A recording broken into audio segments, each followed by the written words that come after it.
नेपालको इतिहास निर्माणमा वामपन्थी आन्दोलनको आफ्नै योगदान, गरिमा र सौन्दर्य छ।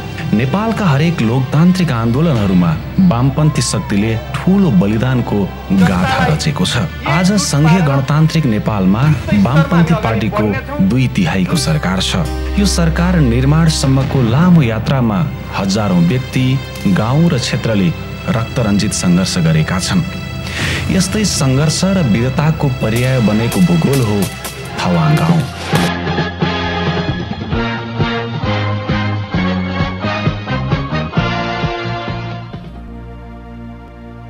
मध्यपश्चिम नेपाल अन्तर्गत पहाडी जिल्ला रोल्पामा रहेको थवाङ गाउँ विक्रम सम्वत 2010 को दशकदेखि नै प्रतिरोधकारी कम्युनिस्ट गाउँको रूपमा चर्चित छ।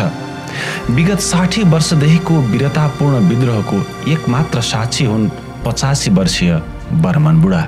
थवाङमा जुन नेतृत्व गर्ने, जो गर्नुपर्ने पनि मेरो हातमा आयो। त्यहाँदेखि 13 सालमा नै के मलाई पनि मुख्य बनाएको थियो। उनीहरूको गाउँमा पहिला त गाउँपट्टि मुखियाहरू थियो। पछि फेरि यो 2013 सालमा नै फेरि यो कम्युनिस्टको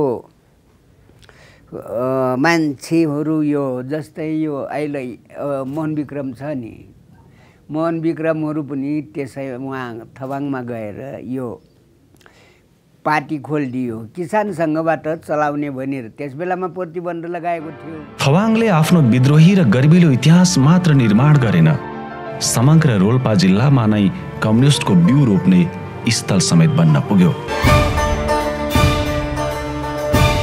रोल्पामै सबैभन्दा पहिला कम्युनिस्टको बिउ रोप्ने भनेको थवाङ नै हो। त्यसमा पनि बर्मन बुढा हुन्। उनी इतिहास हेर्दाखेरि चाहिँ अब मुखियाली चाहिँ अब एकले अर्कालाई खोसेर ल्याउने त्यस्तो प्रकारको एक किसिमले एउटा सत्ता खोस्या जस्तै नै हो।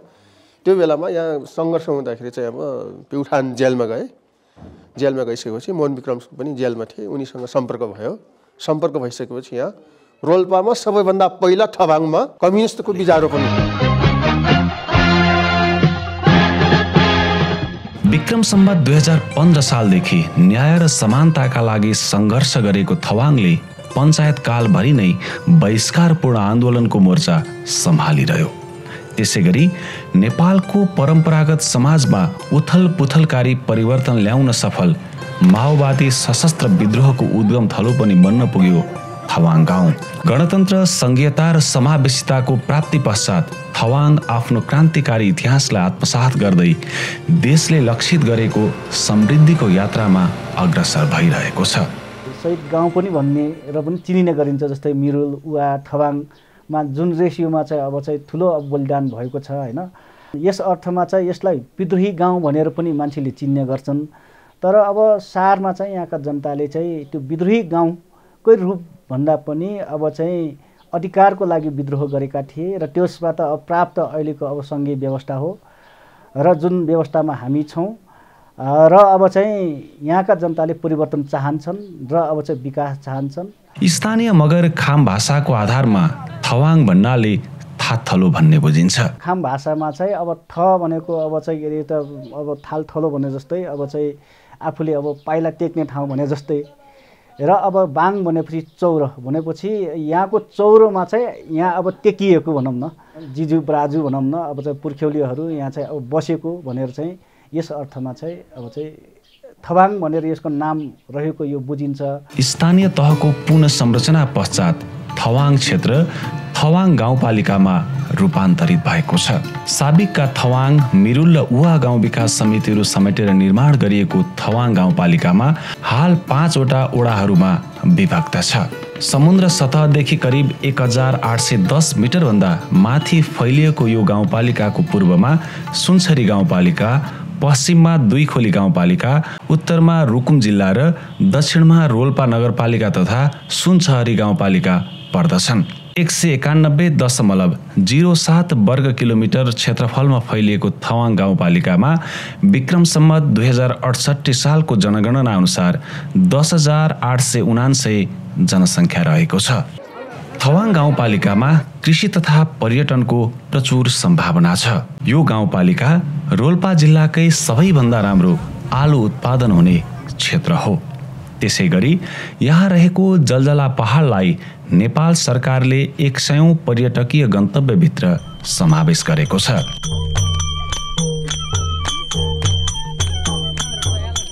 सामूहिक निर्णय र आपसी एकताका दृष्टिले नेपालकै नमुना स्थल बन्न सफल थवाङ क्षेत्र विशेषतः माओवादी सशस्त्र विद्रोहको आधार क्षेत्र समेत रहेको थियो। यस थवाङ गाउँपालिकाबाट माओवादी सशस्त्र विद्रोहको क्रममा मात्रै 156 जनाले शहादत प्राप्त गरेका छन्। सशस्त्र द्वन्द्वकै क्रममा 2058 सालमा सङ्कटकाल लागू भएपछि यस क्षेत्रले ठूलो कष्ट बेहोर्नु परेको थियो। कतिसम्म भने तत्कालीन राज्य पक्षले स्थानीय घरहरूमा आगजनी समेत गरिदिएको थियो। 2058 साल चैत्र 16 गते नेपाली सेनाले आगजनी गरेको 13वटा घरमा आगजनी गरे। त्यसमध्येको एउटा भग्नावशेष यो तिलबहादुर रोकाको घर हो। यो माथि एउटा घर छ, त्यो रासा घरको घर हो। घरको मात्रै भग्नावशेष मात्र रह्यो। तत्कालीन समयको हिंसा, आगजनी र आतंकका कारण स्थानीयहरू घर गाउँ छाडेर जंगलमा जान बाध्य भएका थिए। कयौं दिन जंगलमा बसेर गाउँ फर्किँदा गाउँको वस्तुस्थिति कहाली लाग्दो थियो। त्यसबेला हामीहरू गाउँ आइसकेपछि हेर्नु लायकको थिएन। मसान घाटमा आया जस्तो पुरै कसैको घरमा सबै जति अनाज छ नि गहुँ जौ मकैमा मिसाइदिएको, सब मिसाइदिएको। न त्यो खाना बन्ने न बिन्ने नि, कति बिन्ने, कति खाइदियो, कति चाहिँ झोलामा हालेर लग्यो होला। आफ्नै घरमा जानलाई मलाई आफै डर लाग्थ्यो। राजनीतिक परिवर्तनको आन्दोलनमा देशकै नमुना क्षेत्र बनेको थवाङ धार्मिक, सांस्कृतिक र रहन सहनको दृष्टिले समेत मौलिक छ।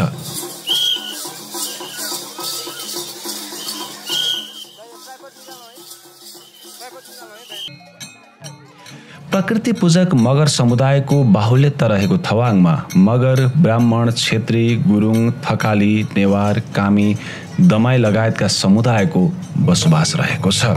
लोसार, तीज, दशैं तिहार, कृष्ण जन्माष्टमी, धान्य पूर्णिमा लगायतका चाडपर्वहरू मनाउने प्रचलन रहेको छ। चाडपर्व भन्नुपर्दा परम्परादेखि भूमिया पर्व भन्ने असारे सङ्क्रान्तिमा 3 दिनको पर्व लाग्छ। भूमियाको नाच्दै आएका रहेछन् परम्पराहरूले। अहिलेसम्म पनि हामीले त्यो नाच्दै गरेका छौँ। बडाउको 1 गते सङ्क्रान्ति मान्ने चलन चल्दै आएको छ। र अर्को जुन यहाँ परम्पराको संस्कृति यो पुरानो सारङ्गिया र पैसेरी, छुरे पैसेरीको नाच छ। विशेष गरी यहाँ मनाइने भूमि पूजा यस क्षेत्रको प्राचीन र मौलिक परम्परा हो। प्राकृतिक प्रकोप नहोस् भनेर पृथ्वी अर्थात् भूमिलाई अर्चना गर्दै भूमि पूजा गर्ने गरिन्छ।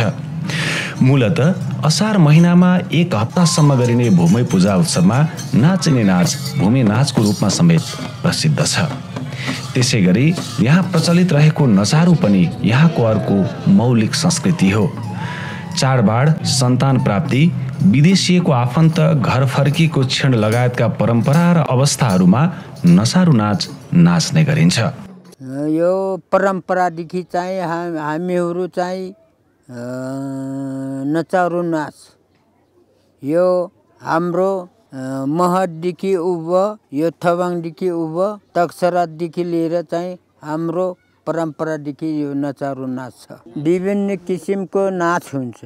अर्को नाचेपछि अर्को नाच आउँछ, अर्को नाचेपछि अर्को नाच आउँछ। त्यो विभिन्न किसिम नाचको हुन्छ। म 2023 सालमा नचारु गएको अनि चाहिँ म यो 2075 सालमा 52 वर्षमा मैले नचाएर राखेछ। थवाङ गाउँपालिकामा विभिन्न धार्मिक तीर्थस्थलहरू रहेका छन्। यहाँ रहेका विभिन्न तीर्थस्थलहरूमा खास गरी वैशाख, जेठ र साउने पूर्णिमाका दिन विशेष पूजा गर्ने प्रचलन छ।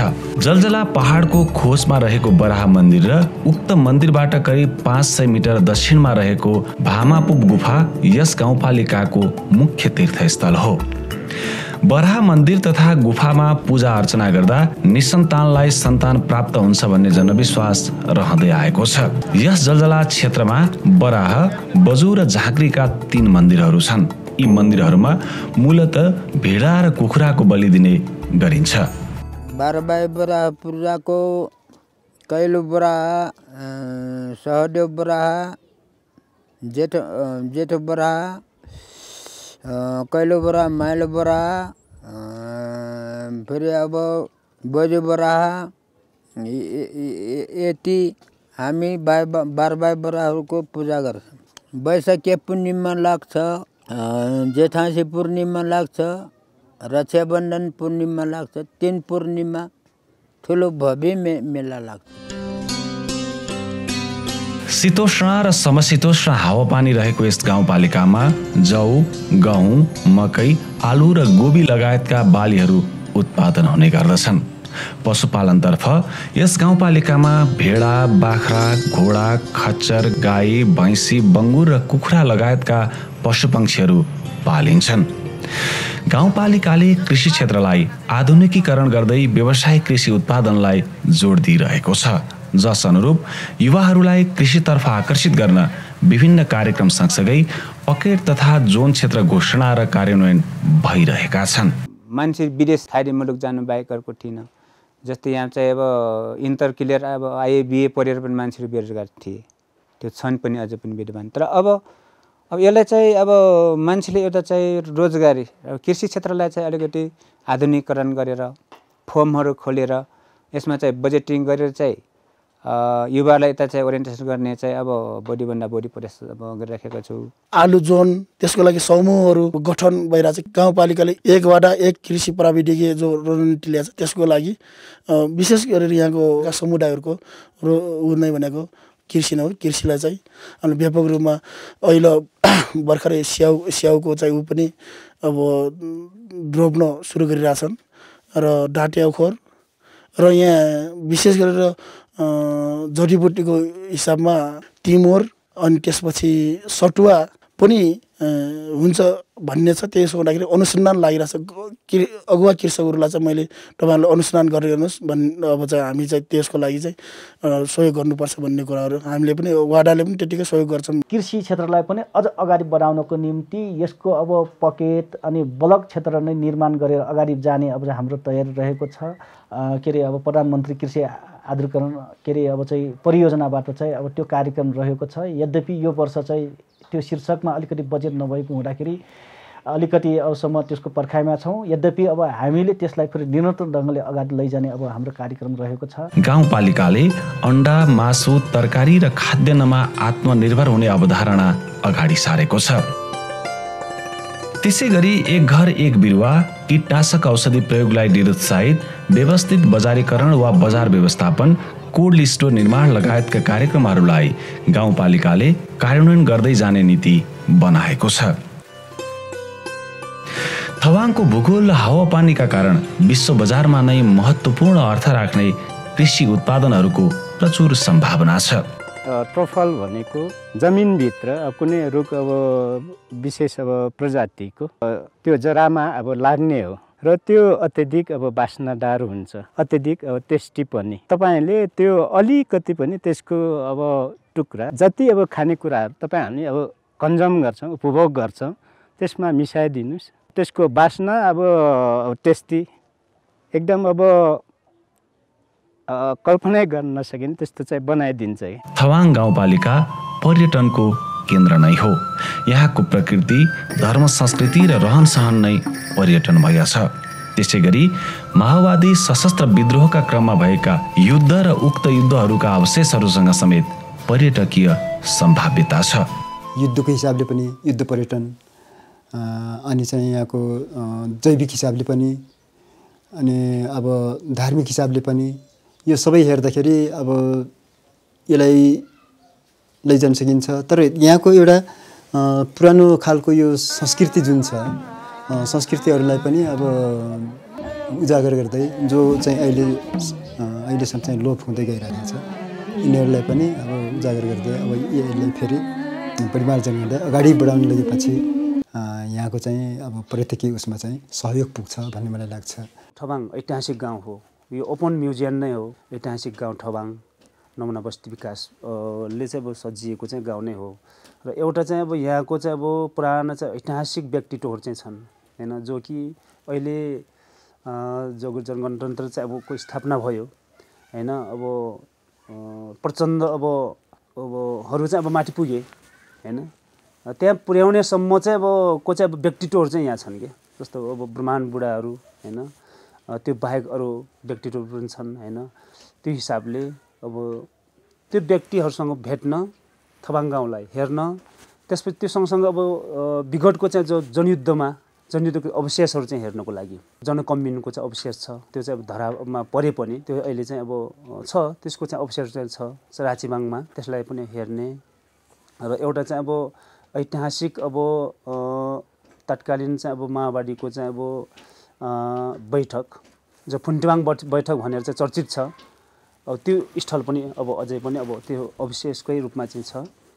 र जलजला फेरि अब एउटा अलि बहुउद्देश्य ढङ्गले चाहिँ त्यो अब पर्यटकीय गन्तव्यको रूपमा यसलाई विकास गर्न सकिन्छ। एउटा प्राकृतिक अब हिसाबले पनि छँदैछ, वन्यजन्तुको हिसाबले पनि छँदैछ, धार्मिक पर्यटनको हिसाबले पनि अगाडि बढाउन सकिन्छ, अब इको टुरिज्मको रूपले पनि यसलाई अगाडि बढाउन सकिन्छ। त्यसमा सम्भावना चाहिँ धेरै छ। मगर खामवासी समुदायको बाहुल्यता, उनीहरूको सघन बस्ती, उनीहरूको अब भिन्दै अब खाम भाषा, अब भिन्दै चालचलन, रीतिथिति हैन, उनीहरूको अब सामाजिक जीवन आफ्नोपन अब भएको हुनाले अब त्यो सांस्कृतिक अब सम्पदालाई पनि उजागर गरेर अब टुरिज्म अब प्रमोसन गर्न सकिने एउटा अब त्यो सम्भावना छ। केही वर्ष अगाडिबाट चर्चामा आएको गुरिल्ला पदमार्गको मुख्य आधार नै यही थवाङ गाउँपालिकाको जलजला क्षेत्र नै हो। जलजला, ढोरपाटन र म्याग्दीको बेनीसम्मको पदमार्गलाई गुरिल्ला पदमार्गको रूपमा नामाकरण गरिएको छ। विशेष गरी माओवादी सशस्त्र विद्रोहसँग चासो राख्ने पर्यटकहरूका लागि यो पदमार्ग अर्थपूर्ण रहँदै आएको छ। थवाङ क्षेत्रमा पाइने कस्तुरी, मृग, नावर, रेड पाण्डा, रातो बाँदर, ढेडु, झारल, थार, बाघ, खरायो, स्याल, दुम्सी, लोखर्के, गोहोरो जस्ता जीवजन्तु तथा डाँफे, मुनाल, च्याखुरा, तित्रो, कालिज, ढुकुर, पिउरो, जुरेली, भद्रो, सारौं लगायतका पंक्षीहरू समेत पर्यटनका पूर्वाधारहरू हुन्। त्यसै गरी यहाँ रहेका वाङ खोला, मिरुल खोला, बाराजुवाङ पोखरी, जन्तरी पोखरी, जलाकी पोखरी, जेब्बी पोखरी र जलजला पोखरी जस्ता ताल तलैया र पोखरीहरूको उचित संरक्षण र व्यवस्थापन गर्न सके पर्यटन विकासमा थप टेवा पुग्ने देखिन्छ। जलजला क्षेत्र, जन्त्र मन्दिर र बराजुबाङ मन्दिरहरूले अहिले पनि आन्तरिक पर्यटन भित्राइरहेका छन्। यी धार्मिक सम्पदाहरूको थप व्यवस्थापन गर्दै पर्यटकका लागि आवश्यक आवास लगायतका पूर्वाधारहरू निर्माण गर्न सके थवाङ क्षेत्र महत्त्वपूर्ण पर्यटकीय गन्तव्य बन्ने निश्चित छ। यहाँको पर्यटकीय सम्भावनालाई मध्यनजर गर्दै गाउँपालिकाले पिकनिक स्पट, पार्कहरू, संग्रहालय, भ्यू टावर, होमस्टे लगायतको निर्माण तथा सञ्चालनको अवधारणा अगाडि सारिरहेको छ। गत वर्षबाट स्थानीयहरूको पहलमा होमस्टे सञ्चालन भएपछि पर्यटनको आवागमनमा समेत वृद्धि भइरहेको छ। 80-84 वरपरमा चाहिँ गत आर्थिक वर्षमा त्यति चाहिँ आयो। यो आर्थिक वर्षमा चाहिँ अब सुरुवाती हो के अरे, अब सिजनल अब भर्खर चाहिँ सिजन चाहिँ अब भएको छ। 35-40 जनाको चाहिँ पर्यटकहरू त्यो अब होमस्टेमै बसोबास गर्नेहरू, जस्तो अब अरू ठाउँमा बस्ने, अरू चाहिँ होटलहरूमा बस्ने र हाम्रै सम्पर्कमा आएर फेरि जलजला चाहिँ अब जानको लागि हामी आफै नै अब व्यवस्थापन चाहिँ मिलाउँछौँ। होमस्टेमा चाहिँ जति बस्छन् त्यति मात्र चाहिँ हामीले चाहिँ दर्ता गर्छौँ, त्यो बाहेक पनि आउँछन् आउन त। थवाङको विकाससँग पर्यटन प्रवर्धनको अन्योन्याश्रित सम्बन्ध छ, अर्थात् थवाङको समृद्धिका लागि पर्यटनको मुख्य भूमिका रहन्छ। तसर्थ यहाँको विकास निर्माणसँग पर्यटनलाई समावेश गर्नुपर्ने तथ्यप्रति सम्पूर्ण सरोकारवालाहरू सहमत छन्। कमरेड प्रचण्ड प्रधानमन्त्री हुँदैदेखि लगातार जसो नमुना गाउँको रूपमा विकास गर्ने, त्यहाँका विभिन्न पूर्वाधार सुधार गर्ने काम भइरहेछ र हालैमा चाहिँ हामी जलजलालाई 100वटा गन्तव्य, पर्यटकीय गन्तव्य घोषणा भएको छ। नेपाल भ्रमण वर्ष 2020 मा जलजलासम्म ठुलो स्केलमा पर्यटक पुर्याउने हाम्रो प्रयत्न छ। थबाङलाई नमुना गाउँ, जलजलालाई पर्यटन क्षेत्र, त्यो विशेष गरेर युद्ध पर्यटन क्षेत्र र त्यसमा धार्मिक क्षेत्र पर्यटनलाई पनि जोडेर हामीले लगातार विकासको प्रक्रियालाई अगाडि बढाएका छौँ। त्यसै गरेर थबाङ जो आस्थाको केन्द्र हुँदाहुँदै पनि विगत लामो समयदेखि विकास निर्माणको प्रक्रियामा छुटेको थियो। त्यस बेलामा तत्कालीन पूर्व राजा वीरेन्द्रले बोलेको थबाङको खोलाको तटबन्धनको कुरालाई म मेरो पालोमा यसलाई चाहिँ सुरुवात गरेको छु। थबाङ खोलामा आज वारिपारी तटबन्धन लगभग अन्तिम अवस्थामा पुगिसकेको छ। पूर्वाधार विकासको मूल आधार मानिने सडक सञ्जालसँग थवाङ बिस्तारै जोडिँदैछ। तर कच्ची सडक भएका कारण 12 महिना नै गाडी चल्ने अवस्था छैन। कोइलाबास, दाङ र होलेरी हुँदै थवाङसम्म आइपुगेको शहीद मार्गले थवाङको विकासमा सहयोग पुग्ने अपेक्षा गरिएको छ। थवाङसम्म खास गरी कोइलाबास, दाङ, होलेरी हुँदै रोल्पाको थवाङसम्म शहीद मार्ग बनिरहेको छ र बनिसकेको छ। त्यसलाई कालो पत्रे गरेर थवाङलाई काठमाडौँ हुँदै विभिन्न सहरहरूसँगको सञ्जालमा लिइसकिएको छ। तर यसलाई कालो पत्रे गरियो भने त्यहाँसम्मको आवागमन सजिलो हुन्छ। सम्पूर्ण नागरिकहरू सडक यातायातको उपभोगबाट वञ्चित नहुन् भन्ने उद्देश्यले 5 वर्षभित्रमा टोलमा सडक पुर्याउने लक्ष्यसहित गाउँपालिका क्रियाशील छ। अब यो 5 वर्षभित्रमा हाम्रो लक्ष्य भनेको प्रत्येक टोलमा चाहिँ गाडी पुर्याउने। त्यो हाम्रो पट्टिबाट जारी गरेका छौँ। त्यो अनुरूप चाहिँ हाम्रो बजेट विनियोजित भएको छ। वडा कार्यालयसम्म चाहिँ अब चाहिँ नजोडिएको अब चाहिँ मोटर बाटो जोड्नुपर्छ भनेर गत वर्षदेखि नै अब चाहिँ त्यो कार्य थालनी गरेका हौँ र खास गरी अब चाहिँ उहाँको 4 नम्बर वडामा चाहिँ त्यो वडा कार्यालयलाई चाहिँ मोटर बाटोले छोएको छैन र त्यसलाई चाहिँ गत वर्षदेखि सुरुवात गरेर यो आर्थिक वर्षसम्म त्यसलाई चाहिँ अब मोटर बाटोले छुने हाम्रो अब चाहिँ प्रयत्न रहेको छ। 1.5 वर्षभित्रमा हामीले गाडी नआएको ठाउँमा टोलमा गाउँमा यो मोटर बाटो रोड छिराउने भन्ने एउटा आशा छ र अर्को कुरो प्रत्येक एक घर एक धारो सरसफाइ सम्बन्धीमा अगाडि त्यो पुर्याउला भन्ने एउटा आशा सपनाहरू छ। फिल्डमा गएर चाहिँ अब योजनाहरू बनाउने बेला अब जन लेभलमा गएर चाहिँ अब टोलमा गएर चाहिँ यहाँको टोलको आवश्यकता के छ, यहाँ चाहिँ के गर्दा उपयुक्त हुन्छ भन्ने खालको चाहिँ अब त्यहाँ चाहिँ अब त्यो योजनाको प्लानिङ गर्ने बेला चाहिँ सबैले बाटो भन्छन्। अब यता पनि बाटो भन्छ, उता पनि बाटो भन्छन्। अनि त्यसपछि भनिसकेपछि अब जनताको चाहिँ अब इच्छा त्यतातिर भइसकेपछि हामीले पनि बाध्यताले त्यतातिर फेरि अब हाल्नै पर्ने। अहिले यो 2 वर्षको अन्तरालमा चाहिँ यो पुँजीगत बजेटबाट चाहिँ अधिकांश बजेटहरू त्यो बाटोमै गइराखेको छ। यातायातको सवालमा पनि वर्षेनी चाहिँ गाउँपालिकाबाट आइराखेको जो बजेटहरू विशेष अब मैले यातायातमै गरेर चाहिँ पोहोर साल 57 लाख गाउँपालिकाको 7 लाख र हाम्रो 50 लाख गरेर चाहिँ अब 57 लाखको परेको थियो। अहिले पनि मैले यही वाडाबाट चाहिँ 40 लाख चाहिँ अब बाटोमै हालेको छु। भौतिक पूर्वाधार विकासको एउटा आधार मात्र हो। भौतिक उन्नतिले मात्र समग्रतालाई समेट्न सक्दैन। विशेष गरी सिप र सृजना सहितको सचेत जनशक्तिले मात्र विकास र समृद्धिलाई जीवन्त बनाउन सक्छ। यो यथार्थलाई थवाङ गाउँपालिकाले राम्रो गरी मनन गरेको छ, जस अनुरूप सुयोग्य जनशक्ति उत्पादनको आधार मानिने शैक्षिक क्षेत्रको विकासमा समेत गाउँपालिकाले विभिन्न कार्यक्रमहरू कार्यान्वयन गरिरहेको छ। बाल विकासबाट नै शिक्षा सुधार हुनुपर्छ भन्ने अभिप्रायमा आधारित भएर शैक्षिक गुणस्तरका विभिन्न कार्यहरू भइरहेका छन्।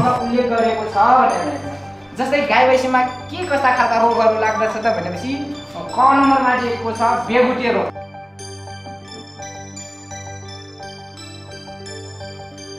बङरङ भन्ने ठाउँमा अहिले चाहिँ बाल शिक्षा चाहिँ अब त्यहाँ चलाइरहेछौँ। अन्य यसलाई पनि यो माविलाई पनि गुणस्तरीय बनाउने, अनि तल चाहिँ बेसीमा छ अब प्रावि, अनि त्यसपछि यता चाहिँ अब डाङसगामा चाहिँ हिमालय प्रावि, यता थर्पुमा चाहिँ अब प्राविहरू छन्। त्यसलाई पनि अब त्यहाँको समस्या के हो, त्यो समस्याको आधारमा चाहिँ अब भवन मर्मत गर्ने हो कि, अनि त्यसपछि आएर चाहिँ अब त्यहाँको चाहिँ अब दरबन्दीको सवालमा पनि अब मिलान गर्ने विद्यालयमा चाहिँ आवश्यकताहरू के छ त्यो आधारमा चाहिँ पूर्वाधार विकास अन्तर्गत अनि त्यो सँगसँगै त्यहाँको शौचालयहरू त्यहाँको फिल्डहरूमा सुधार गर्नको लागि त्यसमा चाहिँ हामीले बजेटिङ गर्दै राखेका छौँ। 5 वर्षसम्मको बच्चाहरूलाई कसरी नजिकै चाहिँ अब शिक्षातिर चाहिँ उन्मुख बनाउन सकिन्छ अथवा शिक्षा दिन सकिन्छ, प्रारम्भिक शिक्षाहरू चाहिँ कसरी सुरुवात गरिदिने भन्ने हिसाबले त्यहाँ बाल विकास केन्द्रको चाहिँ स्थापना गरिएको छ। परिवर्तित युग अनुसार बालबालिकाहरूलाई प्रविधि तथा कम्प्युटर शिक्षा प्रदान गर्नुपर्ने आवश्यकतालाई गाउँपालिकाले मनन गरेको छ। जस अनुरूप विद्युत सेवा नपुगेका विद्यालयहरूमा सौर्य ऊर्जा जडान गरेर कम्प्युटर शिक्षा सुरु गरिँदैछ। कम्तीमा पनि अब निमाविदेखि माथिको स्कुलहरूमा कम्प्युटर शिक्षा जसरी पनि लागू गर्नुपर्छ र अब त्यो अब कम्प्युटर खरिद गरेर त्यहाँको अब चाहिँ के अरे अब चाहिँ कम्प्युटर टिचर प्राइभेट टिचरको अब चाहिँ सेवा नै अब चाहिँ त्यहाँ के अरे अब चाहिँ अनुदानमै अब त्यो राखिदिएर चाहिँ अब चाहिँ शिक्षालाई पनि अलिकति अगाडि बढाउनुपर्छ भन्ने हिसाबले हामीले त्यो गरेका छौँ। गाउँपालिका स्थापना हुँदा थवाङ गाउँपालिकामा 3वटा मात्र स्वास्थ्य चौकीहरू थिए। स्थानीय जनतालाई सहज स्वास्थ्य सेवा उपलब्ध गराउन गाउँपालिकाले सामुदायिक स्वास्थ्य इकाइ केन्द्रहरू स्थापना गरिरहेको छ। हामीसँग साबिकको अब चाहिँ गाविस रहँदाखेरि 3वटा स्वास्थ्य चौकीहरू थिए र 3वटा स्वास्थ्य चौकीलाई हामीले बढाए 3वटा स्वास्थ्य चौकीमा प्लस अब भौगोलिक अवस्था अनुसार यहाँको छरिएर बसेको बस्तीहरू छ र त्यसलाई चाहिँ नजिकबाट लाभ पुग्ने गरी हामीले चाहिँ सामुदायिक अब चाहिँ स्वास्थ्य अब चाहिँ इकाइ केन्द्रहरू चाहिँ अब चाहिँ निर्माण गरेका छौँ। थवाङ गाउँपालिकाले स्थानीयहरूको सहज स्वास्थ्य सेवालाई दृष्टिगत गरी 15 शय्याको अस्पताल निर्माणलाई समेत अगाडि बढाइरहेको छ। यो 15 शय्याको चाहिँ अब चाहिँ हस्पिटल राख्नुपर्छ भनेर त्यसको जग्गाको छनौट गरेर चाहिँ हामीले त्यसको तयारीमा चाहिँ त्यसको विधि विधानको अब तयारी गर्दैछौँ र अब चाहिँ निकट भविष्यमा चाहिँ यो आर्थिक वर्ष पनि हामीले चाहिँ करिब अब चाहिँ 30-35 लाखको चाहिँ अब चाहिँ हाम्रो बजेट रहेको छ। त्यो अब चाहिँ त्यसको पूर्वाधार निर्माणको लागि चाहिँ अब सामान्यतया चाहिँ पहिला अब चाहिँ त्यसको अब जग मात्र तयार गर्ने। विद्युतीकरण विकासको महत्त्वपूर्ण पूर्वाधार हो। अत्याधुनिक कृषि, उद्योग धन्दा, व्यापार व्यवसायदेखि स्वास्थ्य उपचार र शिक्षासम्मका लागि विद्युतको आवश्यकता पर्दछ। थवाङ गाउँपालिकाले स्थानीय स्रोत र साधन मार्फत साना जलविद्युत आयोजना निर्माण तथा नेपाल विद्युत प्राधिकरणको केन्द्रीय प्रसारण लाइन सम्मको पहुँच विस्तारलाई जोड दिइरहेको छ। लगत जलविद्युत भनेको यो डोमै खोला लगत जलविद्युत छ। त्यो बिग्रे भइरहेको थियो।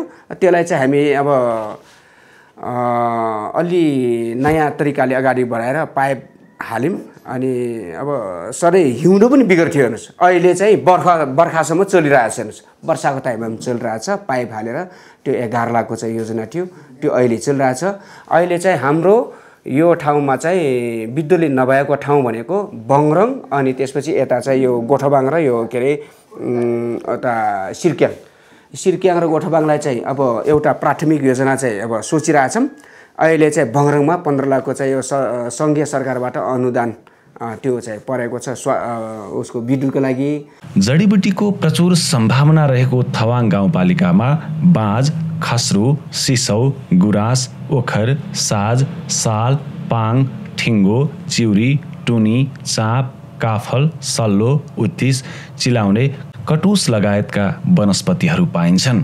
स्थानीय सरकारले व्यवस्थापिका, कार्यपालिका र न्यायपालिकाको कार्य सम्पादन गर्नुपर्ने दायित्वलाई थवाङ गाउँपालिकाले चुस्त रूपमा व्यवस्थापन गरिरहेको छ। हालसम्म गाउँपालिकाको न्यायिक समितिमा 35वटा मुद्दाहरू न्याय सम्पादनका लागि आएका छन्। न्याय सम्पादन गर्ने क्रममा अब जो पीडित र पीडक अब तिनीहरूको निष्पक्ष रूपमा तिनीहरूलाई अब बोलाएर छलफल गर्ने गर्छौँ। पीडितलाई पनि कसरी चित्त बुझाइदिने र कसरी त्यसलाई अब न्याय दिलाइदिने भन्ने छलफलहरू हुन्छ। 35वटा मुद्दाभरिमा हामीले 31वटा यो गाउँपालिकामै मिलाएका छौँ र एउटा मात्र हामीले अदालततिर पठाएका छौँ। गाउँपालिकाले न्याय सम्पादनमा देखाएको तत्परताका कारण स्थानीयहरूले सहजता महसुस गरिरहेका छन्। गाउँपालिका हुँदाहुँदै चौकीमा किन जाने र भनेर अब चौकीमा त खासै अहिले चौकीभन्दा गाउँपालिकामै आउने गर्छन्। अब बाली नाली क्षति भएकोमा पनि अब अरू कुनै अब मकै चर्दिएकोमा पनि सबै सानोदेखि लिएर ठुलोसम्म गाउँपालिकामै आउने गर्दछन्। थवाङ गाउँपालिकाले अपाङ्ग, असहाय तथा अशक्त नागरिकका लागि सामाजिक सुरक्षाका लागि विशेष कार्ययोजना निर्माण तथा सञ्चालन गर्ने तर्खर गरिरहेको छ भने यस पालिकाले महिला सशक्तिकरणमा पनि जोड दिइरहेको छ। स्थानीय महिलाहरूको क्षमता विकास र अर्थोपार्जनलाई मध्यनजर गर्दै आय आर्जनमूलक तालिमहरू सञ्चालन गरिरहेका छन्। आय आर्जनको लागि जस्तै हामीले सिपमूलक तालिमहरू र कुनै करेसा बारीहरू निर्माण गरिदिएर त्यसमा बजेट छुटाएर अनि त्यही काम गरेर हामीले त्यस्तै गरिराखेका छौँ।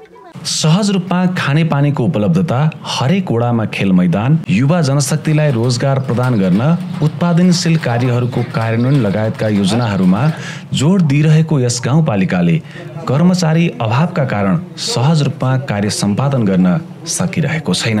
सरकारले नै दरबन्दी तेरिज निर्माण गरेर 25,000 कम जनसङ्ख्या भएका गाउँपालिकाहरूमा झन्डै 19 जना कर्मचारीहरू कार्यालयमा हुने भनेर तेरिज गठन गरेको तेरिज निर्माण गरेको छ।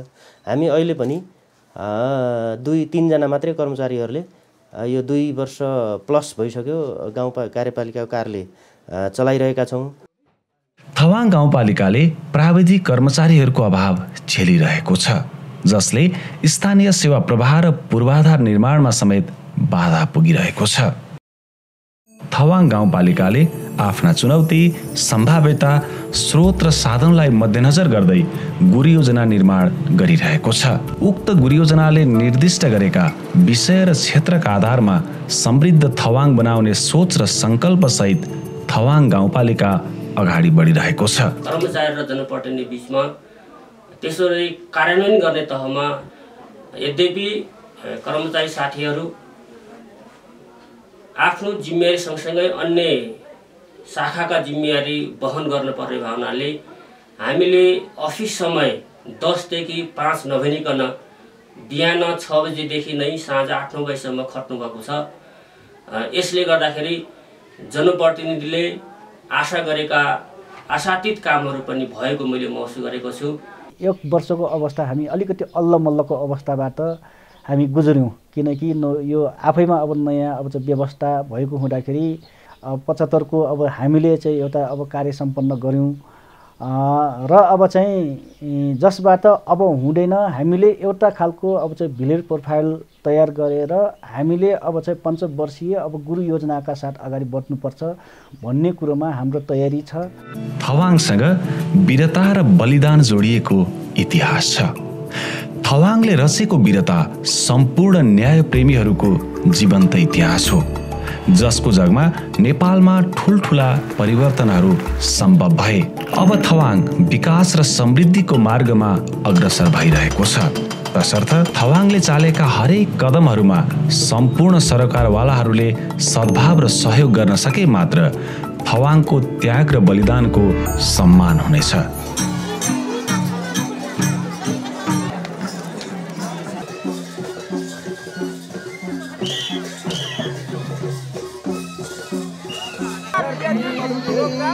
Apa